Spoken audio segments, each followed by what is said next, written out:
This is for Damon Blankenship, who asked about my outlining process, and I thought that I would give a little ramble. So here it goes. Here is the story compass.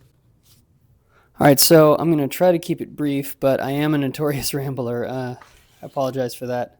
Let me see. Okay, so this is what it looks like on the page, and you can see like I've got 0 through 9, and then 0 through 9, and then 0 through 9, and then the outlines that I'm about to work on.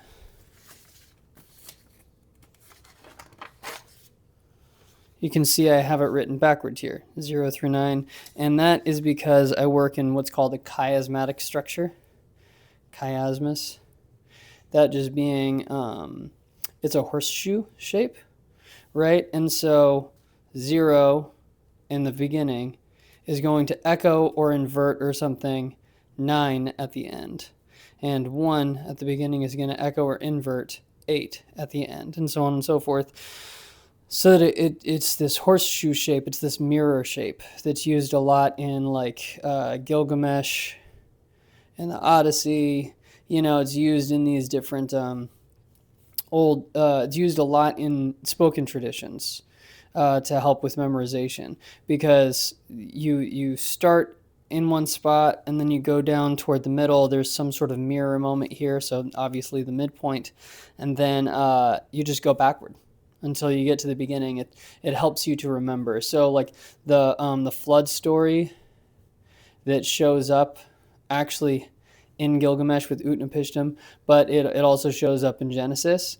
It's probably the most famous example in this chiasmatic story structure, right? You know, God got mad, and then Noah built the ark, and then he put all the animals on it, and he got on the ark, and then the world flooded, and then all the creatures died, and then the flood stopped, and then the creatures were alive, and then it sort of goes backward until God is no longer bad, right? So this is what it looks like, but it's not what happens in my head. Okay, so what goes on in my head is it's a circle, right? And the key thing here is not the specific moments. Always circle 5, it's the midpoint. The midpoint is the story. The key here is the axes, right? And we're always going counterclockwise. We always go reverse. The 0 and the 9 moment are outside of the circle because they're framing images. You know, we've got the asking image, and then we have the answering image. And these are really tone. These are all about tone. So like if I go back to my actual outline here, make sure that you can see it. The tone is rain, groggy, sloshing head, the feel of chains, which is what the chapter is named. Head bagged, mouth gagged, stripped down to just rags. So I haven't introduced where I am. I haven't introduced who is there. It's just tone. Asking image. What's the question here? The question is like, where are we? Why are we in chains? Why is there a sloshing head situation? You know, why is there rain? And we're gonna answer all these, you know, later in, you know, we're gonna answer these questions along the way. But the image that happens at 9, which is going to be somewhere else.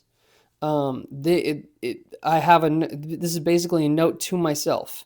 When I get to 9, look at 0 and answer it. Look at 0 and answer that tone with the new tone. And also, like, I do this this nested thing where I nest the answering image with the asking image of the next thing. So in this dialogue, I'm going to answer this, but I'm also going to ask the next question. And so that's how I nest, you know, this chapter to this chapter, this chapter, this chapter, you know. It's nested all the way down so that it's one continuous story, because story structure is fractal. So that's one aspect of it, right? Is the asking image and the answering image, which are outside of the story. Here we have who. This is the change, because stories are about change, and change only happens under stress.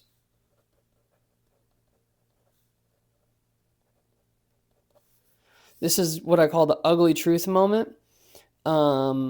So on the left side is ugly truth, and on the right side is the denial of that ugly truth. Okay, so I just sort of sped through that, but the most important thing about my outlining method, when I'm teaching people how to write, I've only got 3 clients, but this has worked so far.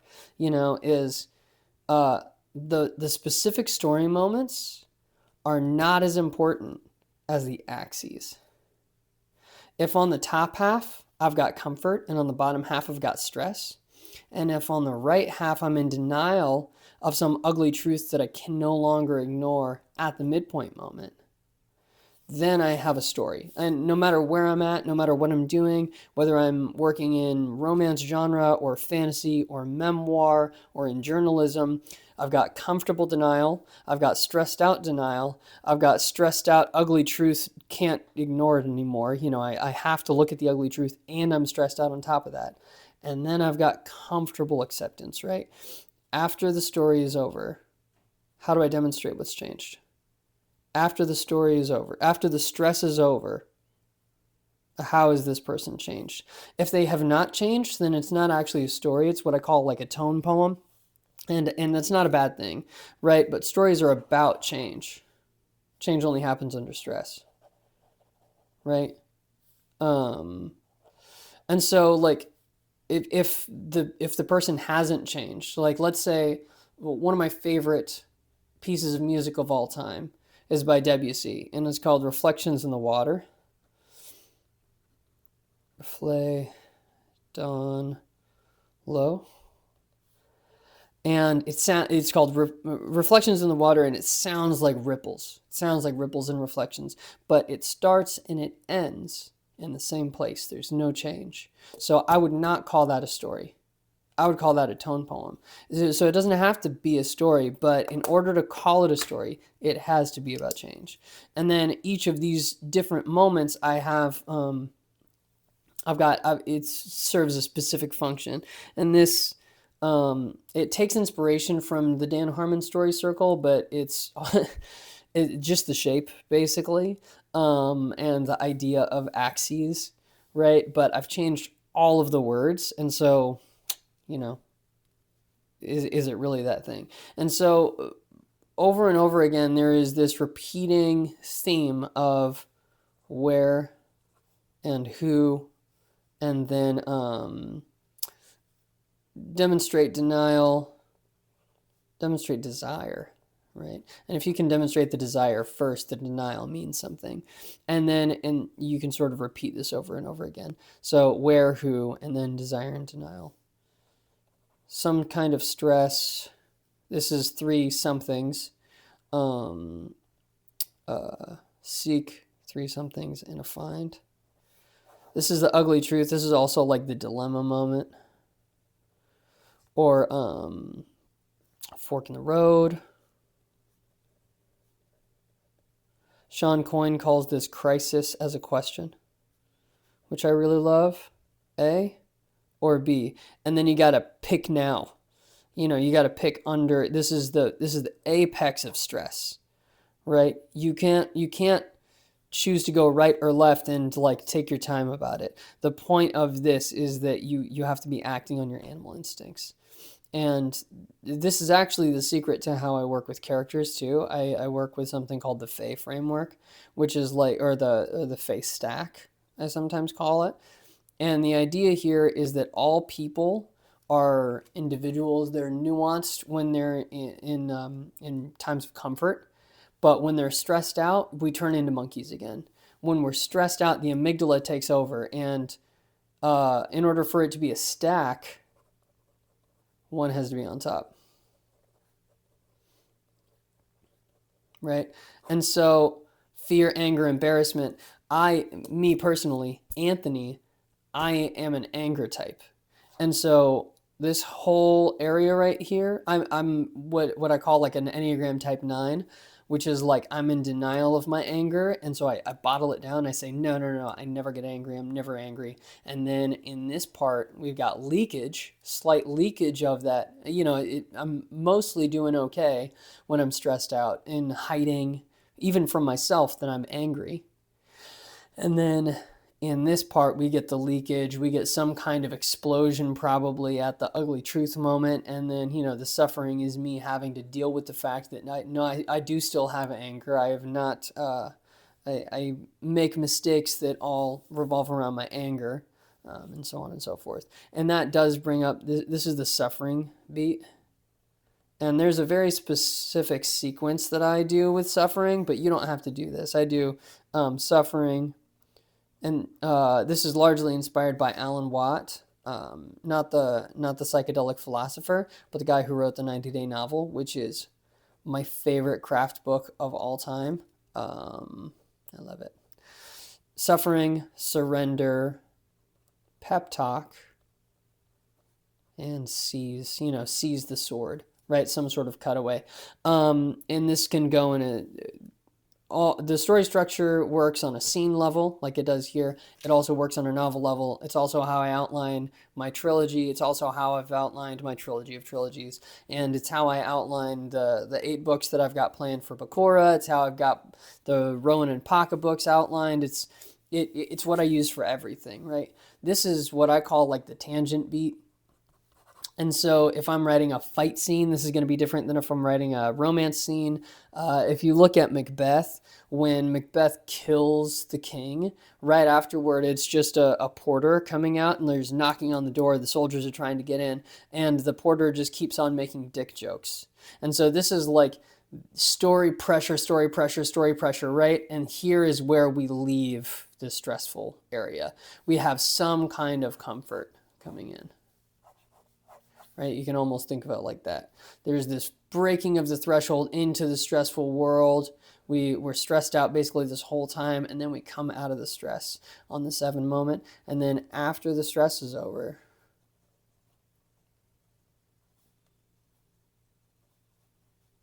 what's changed? Right? And so this is my outlining method. And this is what's in my head.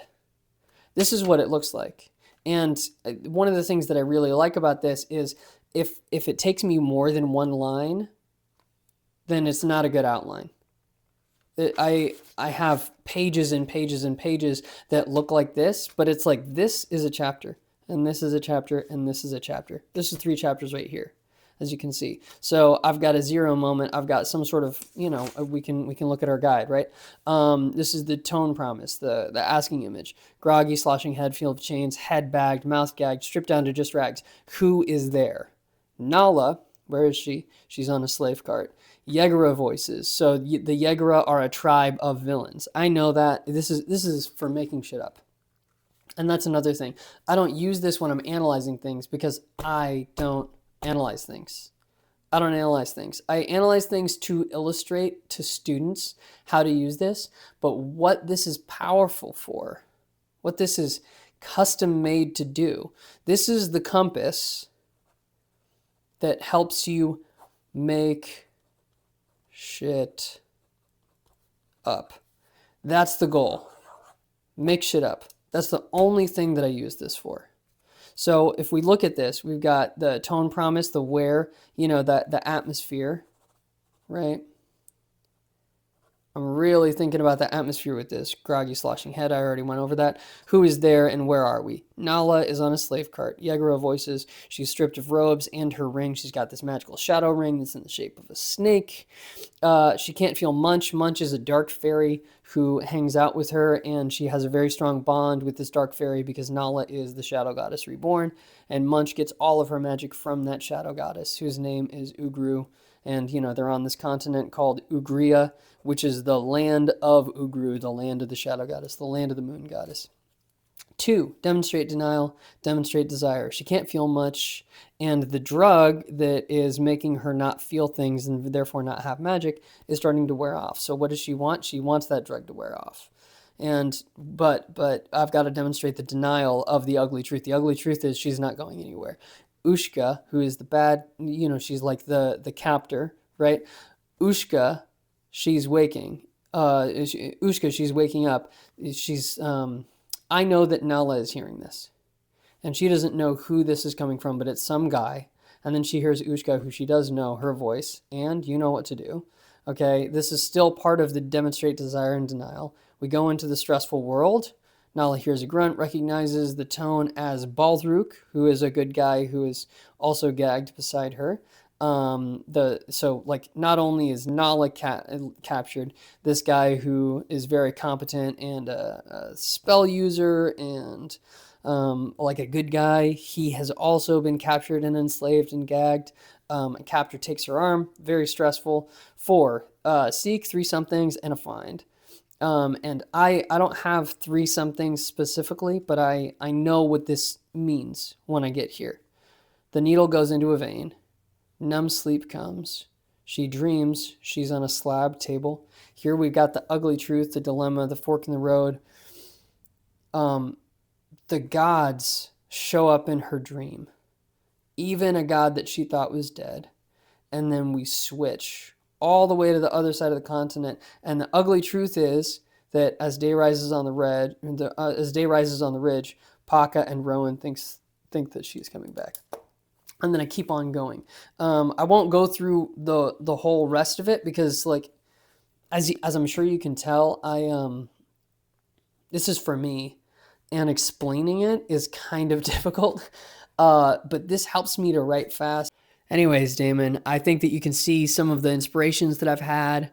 What I really tried to do is take the first 3 years that I was a writer. It was my third art, and so I knew that I personally wanted to come up with a system to write before I started to actually write my story. That way I could write a bunch of books, because I have like 31 books that I want to write, and the first 9 I wanted to have be really, really solid before I started to play with the form and so on. That's what I do.